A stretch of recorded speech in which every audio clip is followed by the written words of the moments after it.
Veterans Treatment Court is just one of several programs helping veterans. Others include Merging Vets and Players, whose Las Vegas program coordinator, Bruno Moya, joins us now, along with Shalimar Cabrera, Executive Director of U.S. Vets Las Vegas, and Charles Ramey with the Department of Veterans Affairs, Southern Nevada Healthcare System. Thank you all for sharing your time. Before we jump into what each of you is seeing as far as issues that veterans are facing right now, I want to address something from the story we just saw about the increase in sexual trauma being reported, which Judge Letitia attested to, and the Department of Defense says also there has been a significant increase in the prevalence of sexual assault in the military.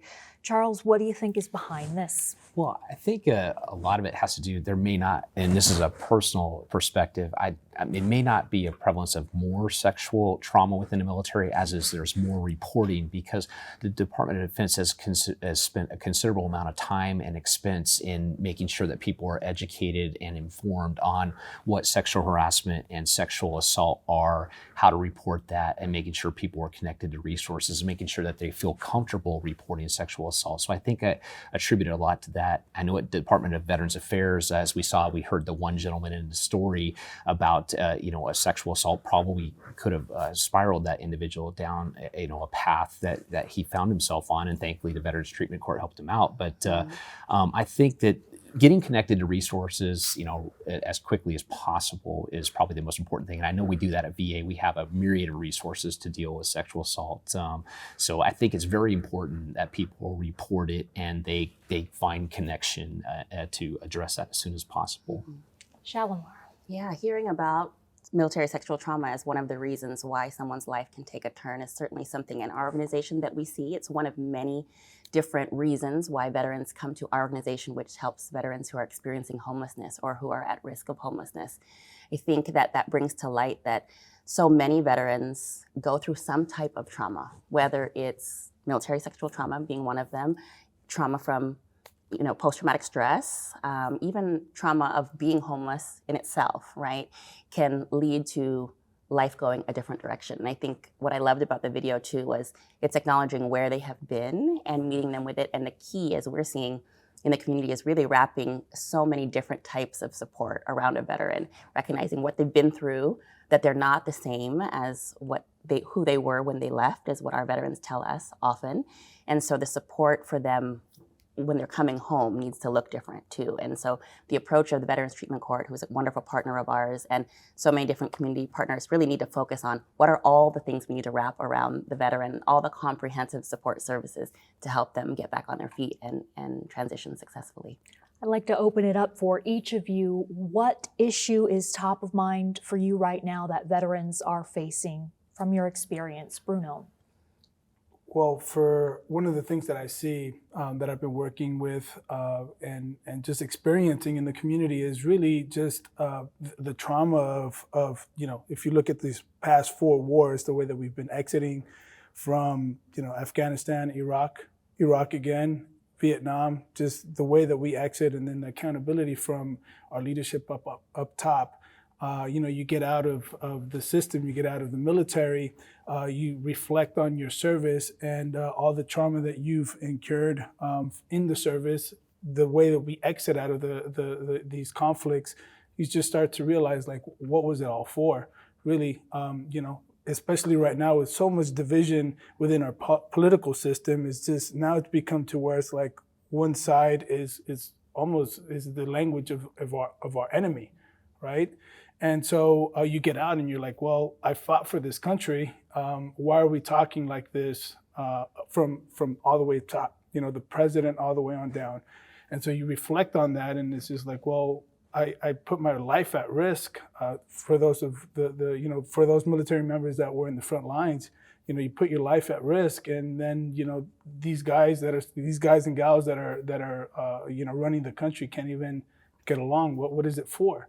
And so that's one of the things that I'm seeing within the community that we talk to. It's just we're tired of so much division, the way that we talk to each other, the way that the media portrays all of the, from everything, from all these different political ideologies and and then you're trying to get services to try to get yourself better, but then all of a sudden it's like all this media is being portrayed. Your neighbor's voting for Biden or he voted for Trump and all this stuff, and it's just like, well, how can I get help when all of this stuff is being thrown at me? So that's something that I see consistently in the people that I work with, and most of the guys that I work with, are men. And so it's something that it's like it's a spiritual crisis almost that I'm looking at, and also with a lot of the females as well. Are there parallels to Vietnam? Yes. How so? There's some parallels. Obviously, the way that Vietnam veterans were treated once they left the military is 180 difference, right? However, the way that we exited Vietnam and the way we exited Iraq and Afghanistan is, you can cut and paste some of the things that we did. It's almost like we didn't learn a lesson of how we exited Vietnam, how we exited Iraq. ISIS was, somehow ISIS flourished after we exited Iraq. That wasn't supposed to happen. And then now with Afghanistan, it's almost identical. And so you're looking at that, and you look at the mental health of all of these service members that were in Vietnam, Iraq, and Afghanistan. It's not too different. There's a moral injury that our leadership. I would say, and I don't want to finger point, but I would say that the moral injury is part of the leadership that they're not taking accountability or looking after the best interests of why we were there in the first place. Shalimar, I keep hearing you nodding yes. Do you want to add to that? And will you also say what issues top of mind for you? Yeah, sure. As Bruno's talking, what I'm thinking about is how important it is for us to recognize all the things that veterans have faced while in the service, but also how much they carry when they come out of it, right? And that difficulty in transitioning to civilian life. And also just how important it is to recognize things like moral injury, but also the difference it can make in just how we receive them, right? And for me, as a civilian around the table, it's so clear, like our organization, US Vets, exists because we have to recognize the service and sacrifice of these veterans, and then recognize, and this is why I was nodding, that for everything that they've been through, now that it's their turn to need us, after they have stepped up and served for our country, it's our responsibility to really support them, right? Like, it's a national tragedy, and for sure a local tragedy, that veterans who have worn the uniform are finding themselves homeless on the very streets that they fought to defend. And that's why our organization exists. But we find that the solution in helping them transition to the many issues that they have when they come to us is really a spectrum, right? It has to start with prevention.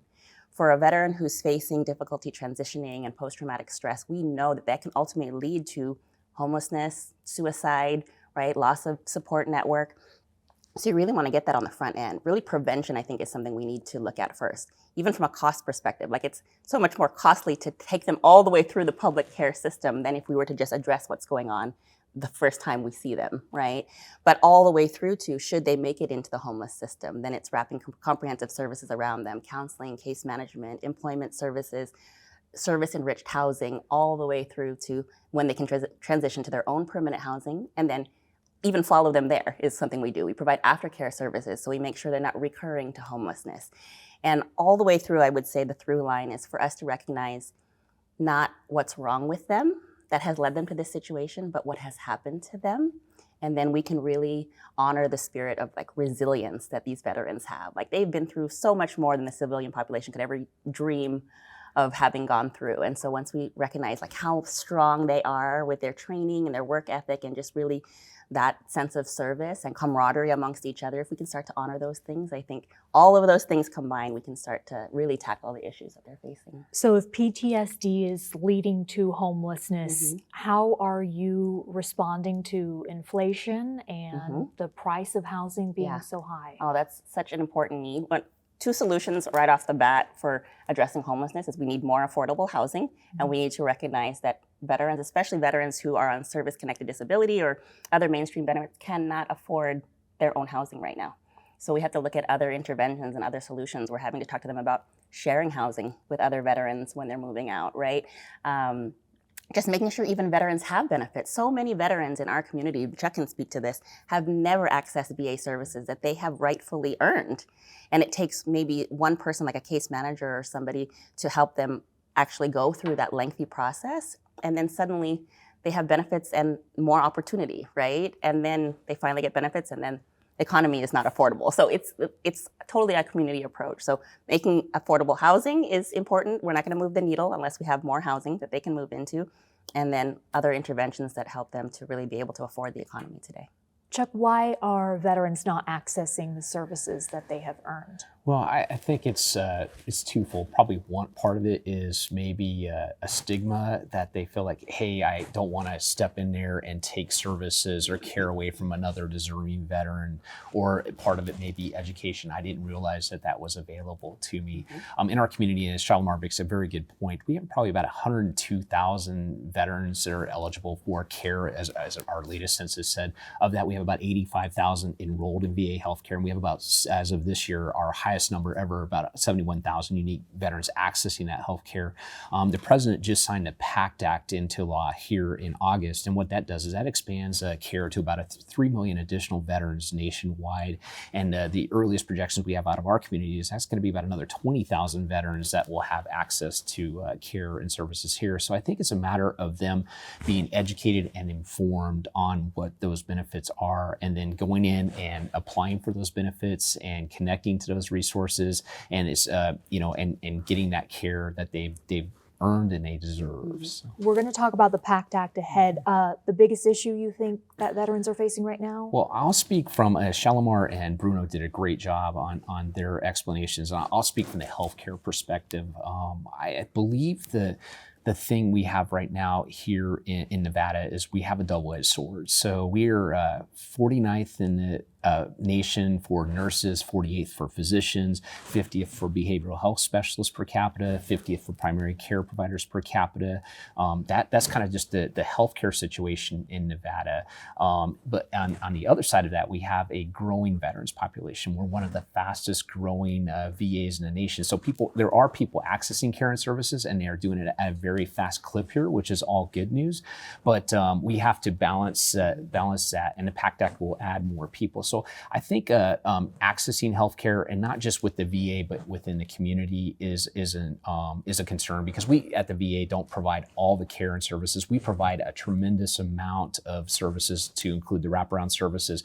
You don't see the hospital downtown having to do homeless services or run homeless services, things like that. But I would say being informed and educated about healthcare, accessing healthcare, and us actually being able to provide the level and quality of care. We do a very good job at the VA with the resources we have, but we could always do more, and we are working to hire more staff. We gained about 300 staff this year. Our goal is to gain about 500 more staff next year.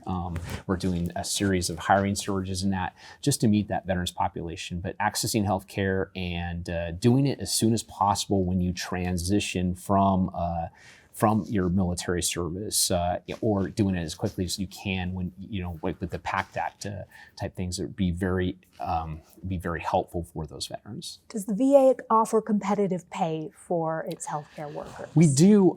The thing is, we're a federal agency, so unfortunately, we are dealing with a pay system for some of our specialists. We have 3 different pay systems within the VA. One for clinical providers, one for your administrative employees, which is a 50-year-old archaic kind of system that all federal employees have to do, and then we have kind of a hybrid. But what we've been able to do with the PACT Act and some other hiring authorities that our current Secretary Dennis McDonough has given us is actually do some better pay settings, some more better salary matching with the community, having better hiring authorities, debt reduction, student loan repayments.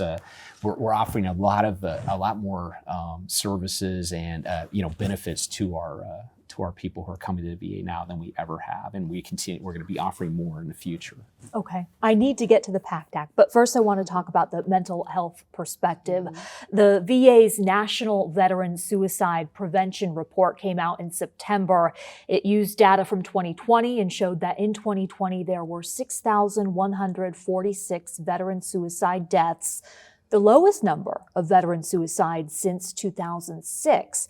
However, it showed the suicide rate for veterans was 57.3% higher than non-veterans. It showed that suicide was the second leading cause of death among veterans under age 45, and that in Nevada, veterans committed suicide at a rate of 47.7%, significantly higher than the national veteran suicide rate of 31.7%. Why is this happening in Nevada? Chuck. I will tell you a few things. One, suicide is too many, and I think everybody around this table would agree with that. I would say that what we find is the current national average estimate is approximately 17 veterans a day on average take their lives in our country. Of that, 10 of them are not connected to VA care and services, and they're probably not connected to those wraparound services such as what US Vets offers or MVP.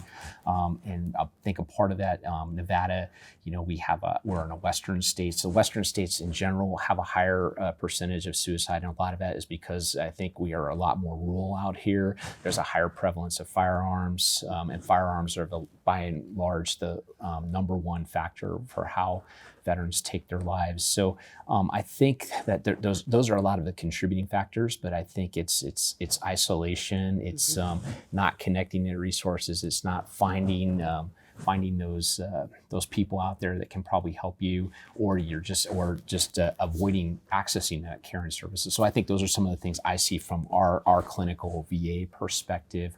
But we've done a tremendous job on suicide prevention. I think in this community, we have a mayor's challenge for suicide prevention, which many of everybody around this table supports. We have a governor's challenge for suicide prevention in this state as well, and we are all out there trying to provide those care services, and we've tripled or quadrupled the number of suicide prevention counselors we have at VA here in Southern Nevada. We now have about 6 suicide prevention people who manage those programs 24/7, and we've added an outreach coordinator as well, who's going out in the community and working with all of our different partners to try and inform and educate veterans of the resources that are out there. Do you want to quickly add something? I do. You know what I would like to say is that for the non-veteran healthcare providers, they need to be also focusing and recognizing how prevalent this is among the veteran population. Because I think there's also a statistic that of those veterans who died by suicide, the majority of them had actually seen a healthcare provider within 30 days prior to committing suicide. And so that's an opportunity, right? If they're seeing a healthcare provider, are we asking the right questions? Are you a veteran? Are you having suicidal thoughts?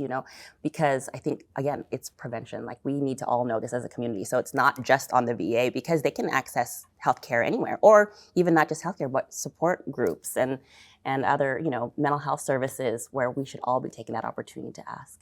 Before we run out of time, the PACT Act, the promise to address comprehensive toxic Act, which will expand VA healthcare and benefits for veterans exposed to burn pits, Agent Orange, and other toxic substances.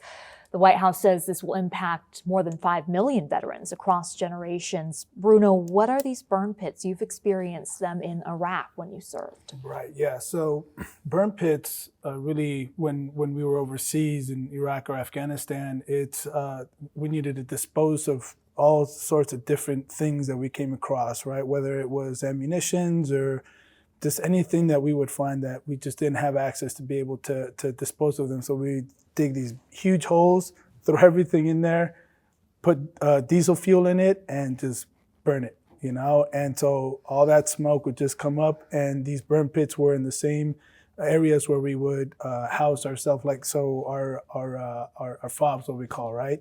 And so we would be inhaling all of this smoke, right? And at the time, it was a joking thing, like, hey, 10 years down the line, we're all gonna have cancer, and we would all laugh about it. And then 10 years down the line, a lot of us came up with cancer. A couple of my friends that I served with have passed away. One day they were fine. The next day they went to the VA because something was going on, and then a month later, they passed away from all of these different cancers that they had inside their body. They were young, 50, So that's really what a burn pit is, generally speaking. And so that's one of the leading things that we're seeing in the community of veterans coming out of Iraq and Afghanistan is health-wise. A lot of us are trying to get better. We do a lot of jujitsu in our program. One of the guys that I do jujitsu with, he was reiterating to all of us like, hey, go get checked out. I had this thing in my lung that was that I needed to get checked out. I went to the hospital and they needed to operate on it. So it's serious.